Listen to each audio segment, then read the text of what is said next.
Good evening. My name is Ahmed Reza and I'm from the team 4. My presentation is about the new elephant facility undertaken for the Taronga Zoo. The background information. The elephant enclosures in Taronga Zoo have been a staple attraction since the park's opening in 1916. The enclosures themselves were quite outdated and required renovation and rejuvenation in order to attract patrons to the zoo. A new elephant facility was developed to provide a suitable environment first for the current and the future elephants to be firstly housed and secondly bred in the facility. Breeding of the elephant has decreased in recent times due to the range of influences that have created numerous complications in the current marketplace of Australia. How it can be achieved? These problems have increased to a critical point to the facility, making it essential for the park to come up with a creative and purposeful strategy in order to revitalize revenue and promote wildlife diversity in the zoo. This can be achieved through the redevelopment and repurposing of zoo enclosures and also a regional breeding program for elephants at the zoo. The Administrative Appeals Tribunal AAT. In 2006, Administrative Appeals Tribunal made a decision to allow Taronga Zoo to import 5 Asian elephants from Thailand. In order to achieve this, however, Taronga Zoo, a member of the Australian Regional Association of Zoological Parks and Aquaria, was required to redesign the elephants enclosure. As such, a proposal was put forth to construct a new bull elephant facility to house current and future elephants as part of the regional breeding program. This is to comply with the guidelines for the management of elephants in Australia zoos, as set by the advisory group. The new facility will not only increase interest and revenue in the park, but will also help facilitate breeding of Asian elephants within this region.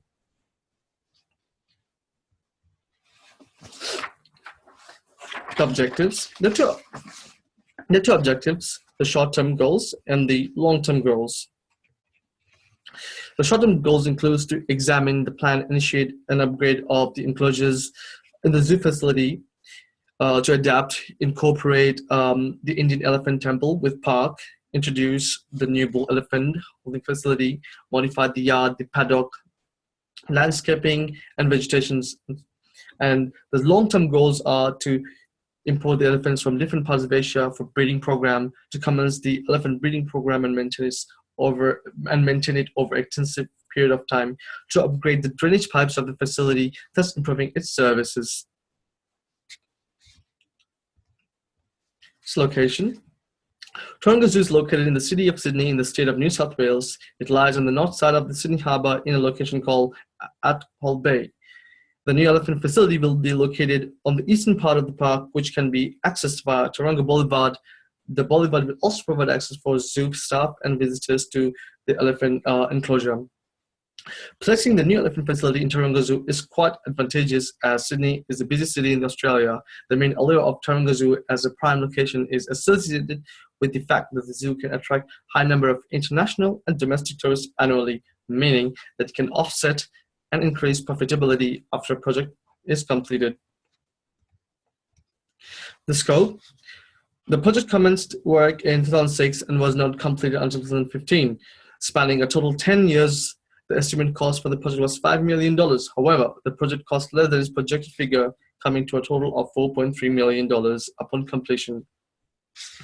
The scope of the project included key components such as 3 holding pens, food preparation area, raise up elephants, installation of ERD elephant restraint device, spacing out enlarging the area for the paddock area and the yard area. Furthermore, the yard and the paddock are to contain pool, bellow, exhibit enrichment devices, containment fences, landscaping, and shades.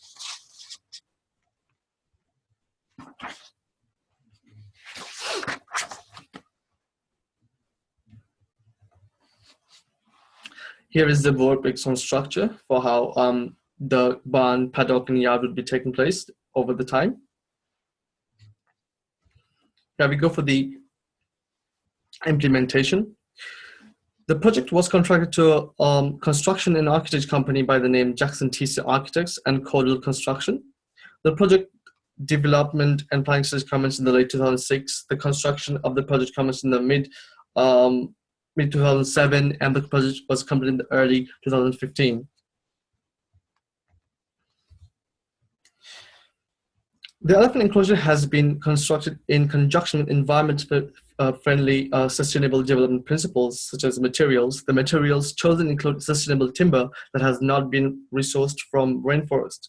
Furthermore, building materials with high energy costs, including PVC and vinyl plastics and metals such as aluminum, have been avoided where appropriate. Working site controls. This includes waste reduction, reports the documents and material use, recycled and disposed of on site. In addition, there are limitations of water wastage by using water sources from the zoo's water recycling plant. Vegetation, landscape, and habitats. Impact on the vegetation and landscape will be minimized where possible. In addition, local biodiversity, population, and habitats should not be affected by the project. Pollution and drainage. Noise pollution will be kept to a minimum by the use of silencers and construction walls. Soil from the project will be reused in the enclosure or else in the park. Stormwater drainage will be directed towards the water recycling plant to avoid shoreline erosions. Heritage. Significant heritage will be conserved and protected. As such, the elephant temple will be proposed as a zoo museum and interactive learning center. Furthermore, animal heritage will be maintained through the breeding program and hands-on animal husbandry. Technologies. The construction project has many energy-efficient design choices, and current technology is that to assist in the care of the staff and animals, such as lighting. The enclosure is designed with skylights to maximize natural lighting and energy-efficient artificial lights to produce safety and comfort in the enclosure. Ventilation. Proper ventilation would be created to reduce the energy and the airflow, the congestion.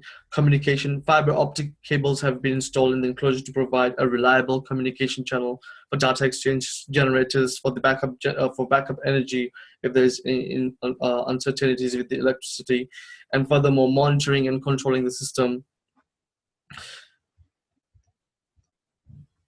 Of course, there have been several constraints in completing the project. The project in particular has faced many technical and physical and time and resource related constraints. Technical constraints. One of the most significant was the transportation of the animals. This is because the animals are big in size and need a large vehicle and suitable conditions to transport them from one place to another. As such, work would not.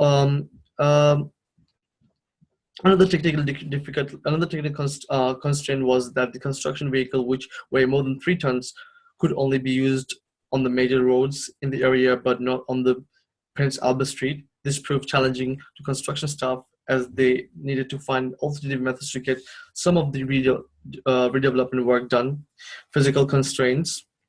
An example of physical constraint and physical and environmental constraint is that there is a high probability of excess stormwater and runoff from the park during the relaying of the drain pipes. This means that measure must be taken to ensure the development will not exceed its standards runoff quantity of stormwater whilst construction is taking place. Time and physical constraints. According to the development timeline, plans for the new elephant facility were supposed to be completed by 2007, and the construction finalized by the end of 2008. However, the project was not completed until 2015, which indicates the project was facing a time constraint due to poor project management or unforeseen complications. However, the project was completed. The plus side was the project was completed under the 4.3 million budget with an estimate $3 million with an estimated budget of 6 million.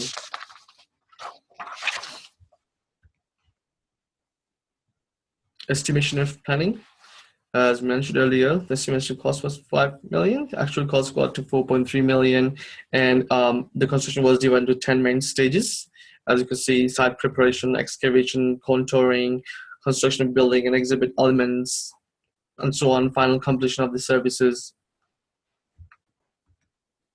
Once again, the work breakdown structures over here. So you can see the new elephant paddock, barn, yard, And the outcome, although there are a few setbacks in terms of project timeline and estimate date of completion, overall the project was quite successful. The project achieved the original aim, which was to upgrade the elephant enclosure by constructing barn, paddock, and yard, an area that met the guidelines. And in addition, the project will revitalize revenue in the zoo, as new enclosure will attract patrons to the park and boost profits. Macroeconomic analysis of the approach and method used. The enclosure plans were amended several times across the duration of the project due to the fact that the original architectural plans at times did not meet the zoo criteria guidelines. The prominent and the area, the height of the barn and the height of the barn was reduced to decrease the visual impact, whilst making the elephant temple more prominent, and the area of the yard was increased. The bigger yard was critical for the movement of the elephant as well as for the breeding of system. Lastly,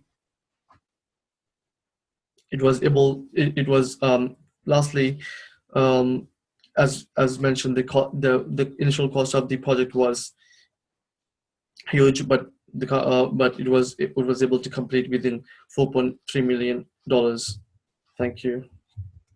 That's my reference list.